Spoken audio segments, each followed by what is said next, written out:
Hey, fourth graders. Yes, I am wearing the same thing. Does that mean that I wore the same thing 2 days in a row or that I'm filming these all on the same day? You choose. Okay, so today, these problems are getting a little complicated. So I'm trying to front load some information that's going to help you. So you need to watch this first. The goal of today is that you can compare fractions with different denominators by creating equivalent fractions. Okay, let's remember when we look at a fraction, there's the numerator, top number, and then denominator, the number on the bottom. The numerator tells us how many pieces of the whole we have. So in this case of 2/4, I have 2 parts of my whole. And the denominator tells us the number of pieces in the whole. So in blue, I have 1, 2, 3, 4 pieces in the whole. You're going to hear and be asked to partition things today. Partition simply means to divide or break up. Oops. Divide or break into smaller pieces. So we can use partitioning to help us create equivalent fractions.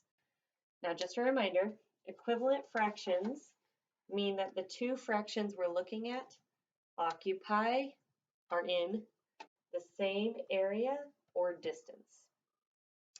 That's equivalent fractions take up the same area or go the same distance. So if we partition something in order to make equivalent fractions, that might mean something takes more pieces. I will explain that in a second. Okay, you'll also be told about the width of something for blankets. And in this scenario, the width is this top length from left to right, or the measure of something horizontally, okay? I'm going to partition my page right here into 2 smaller pieces. Perfect. Now in example 1, let's say I was planning on having 4 people over to eat my favorite brownies. Okay, so I decide, man, if I make this whole pan of brownies, we each get a whole 4th. That would be my dream. Oh, something texted me on my phone. No, it's not social distancing right now in this reality. And suddenly, I don't have 4 friends anymore coming. I now have 8 friends coming. So now I have to make this pan of brownies have 8 equal pieces so that each person gets 1/8. If I partition each of my 1/4 pieces into 2,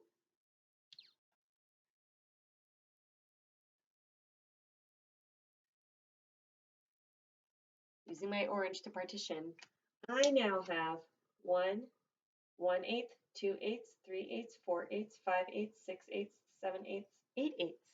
I now have enough so that each person gets a brownie, gets 1/8. I can also understand that my original 1/4 right here, this 1/4 is now equal to 2/8. So my denominator, my bottom number, which says the number of pieces in the whole, has gotten 2 times bigger. At first, there were just 4 pieces. I partitioned each piece into 2, which means that I now have a total of 8 pieces in here. When I partitioned my fourths, I had to make smaller pieces. So my denominator, even though the number is 8, these pieces are smaller. Okay, let's try with one more example. You all know that I coach. Yeah. So I was signed up to coach a 3v3 soccer tournament, and I had 3 different teams for it. Now, when you have a 3v3 tournament, you can't just have 3 players, you've got to have a couple extra. So I had 4 players on each team. So that means that I had 12 players. But I had 3 teams. So they all really, again, love the brownies. So I first wanted to think about how I would split this into enough for each team. So I thought I'm going to have 3 teams. That means each team gets 1/3. But then I told you that each team had 4 people on it. So I need to partition each third into 4 parts.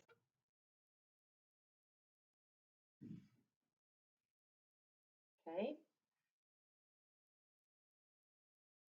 Now when I bring a number of brownies to each team, I'm going to bring 1/3 or of my whole pan, or I'm going to bring 4/12.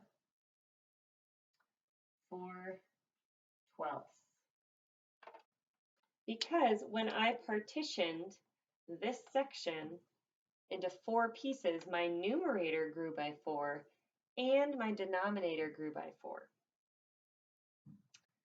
You need to use this sort of understanding of fractions and your equivalent fractions in your thinking and practice today. I hope that helps. Thank you.